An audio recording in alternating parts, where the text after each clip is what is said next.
Hey guys, hari ni saya nak share pada anda macam mana nak pasang dashcam.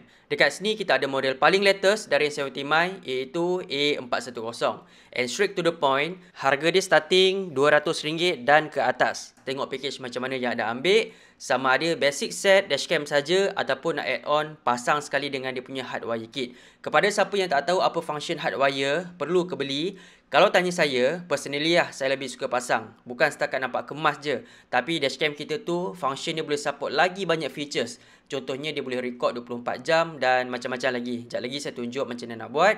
Sekarang, jom kita tengok dulu apa yang dia bagi kat dalam kotak ni.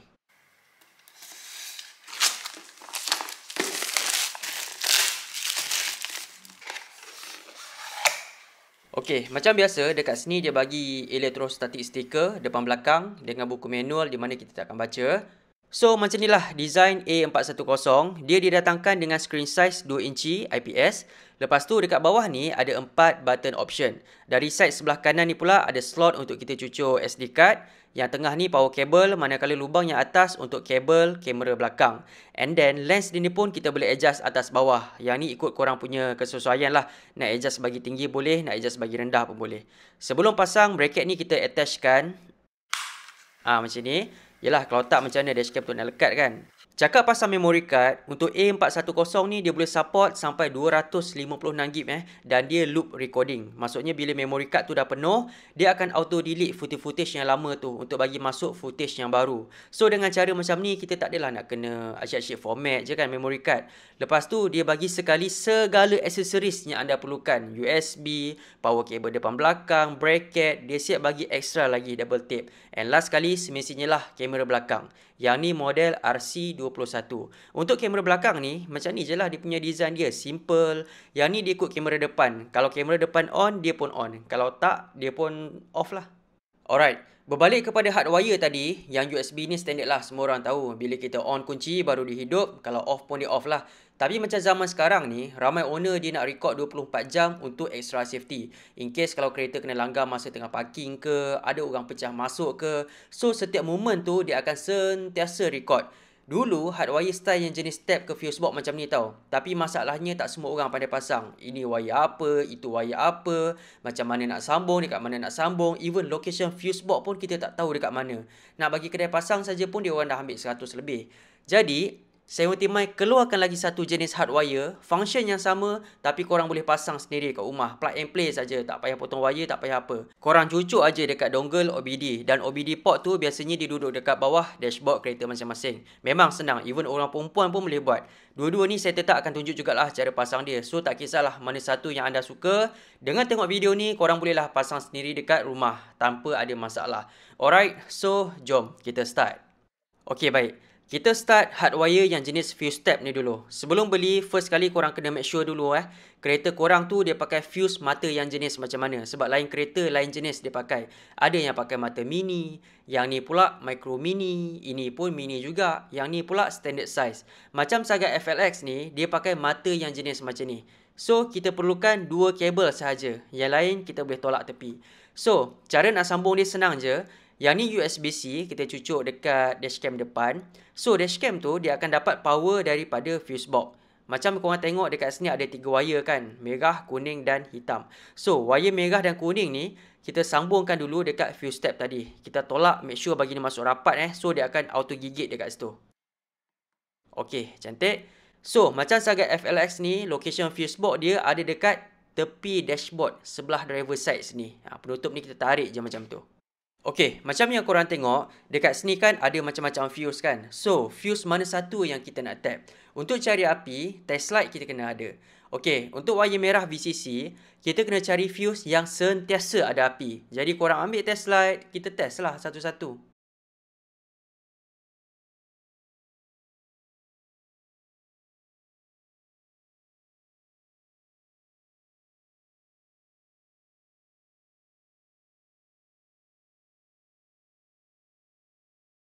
Okey, macam yang korang tengok, 5 fuse teratas, row sebelah kiri ni je yang sentiasa ada api. Kalau ikutkan dia punya diagram, 5 fuse ni adalah untuk alarm, audio, hazard meter dan juga horn. Kalau ikutkan, saya nak tapkan dekat fuse audio sebenarnya. Tapi macam kes kereta ni, audio dia ada masalah makan bateri ataupun kita panggil sebagai parasitic draw. So, saya tak akan tap lah dekat fuse audio ni. Jadi, untuk VCC, saya akan tapkan dekat fuse hazard. Kita keluarkan fuse yang lama, lepas tu kita tekan, masukkan aja fuse tab ni. Okey, dah. Next, wire kuning ACC ni pula. Untuk wire ACC, kita nak cari fuse yang hanya ada api apabila kita onkan kunci. Sekali lagi, kita test satu-satu pakai test light.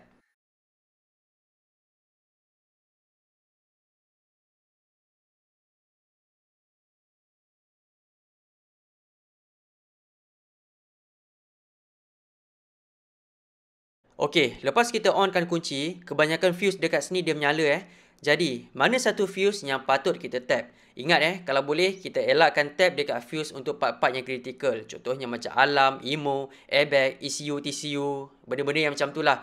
Jadi kalau saya, untuk ACC, saya akan tapkan dekat fuse yang ini, power socket. Keluarkan fuse yang asal, lepas tu kita masukkan fuse tab. Okey, nice. And last sekali, wire hitam grounding. Yang ni senang. Grounding ni, korang ikat je dekat mana-mana besi yang tak ada penebat. Contohnya, saya nampak ada satu bolt dekat dalam tu kan. Memang bare metal lah, besi ke besi. So, kita akan ikat dekat situ. Dengan menggunakan ratchet dan soket 12, bolt ni cukup sekadar kita longgarkan aja. Tak payah buka habis pun tak apa. Lepas tu, kita ikat sekali dekat wire grounding tadi tu. Sebab body kereta ni, asalnya dia memang dah ada arus negatif. Okey, siap.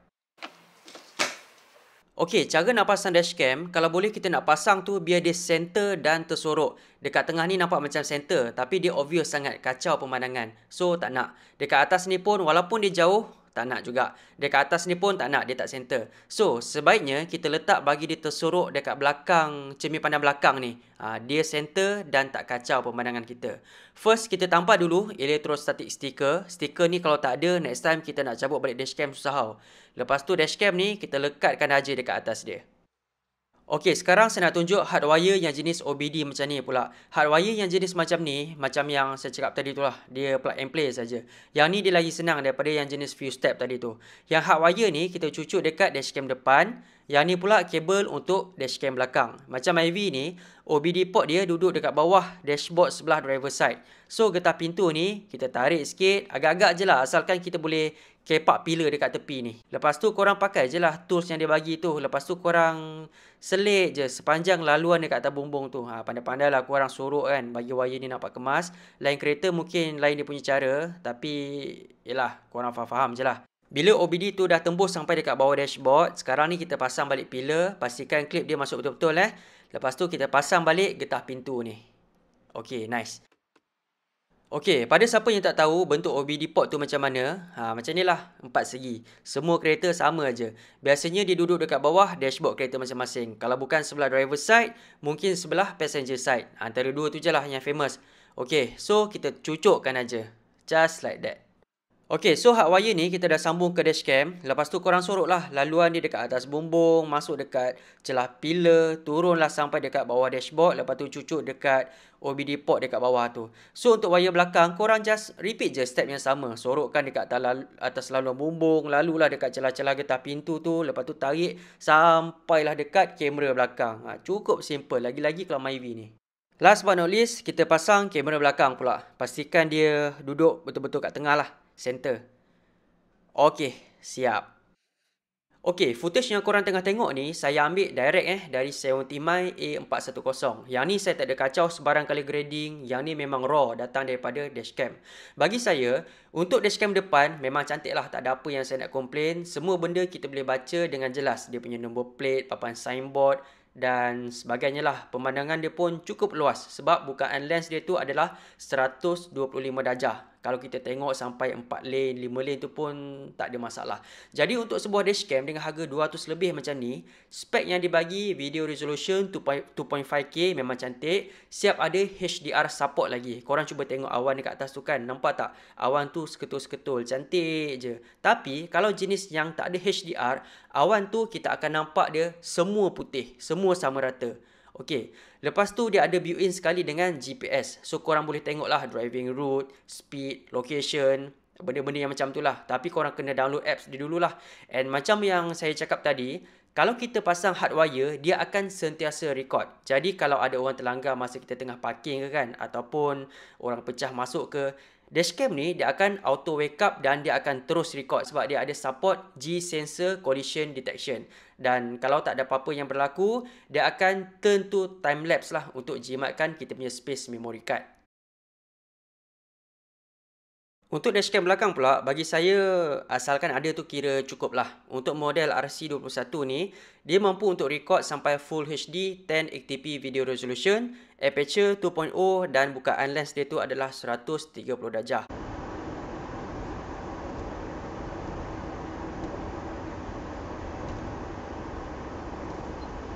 Okey, sekarang kita tengok time malam pula. Sekali lagi untuk dashcam depan, so far so good. Kalau korang nak tahu kenapa A410 ni dia agak memberangsangkan pada waktu malam, sebab aperture dia pakai 1.55 tau. Kalau kita compare dengan dashcam yang harga lebih kurang macam ni, kebanyakan diorang masih pakai aperture 1.8. Aperture tu senang cakap, kalau nombor dia semakin kecil, semakinlah banyak cahaya yang boleh ditangkap masuk ke dalam kamera. Jadi video tu kita still boleh nampak dengan clear. Faham So apa-apa pun korang sendiri yang nilaikan.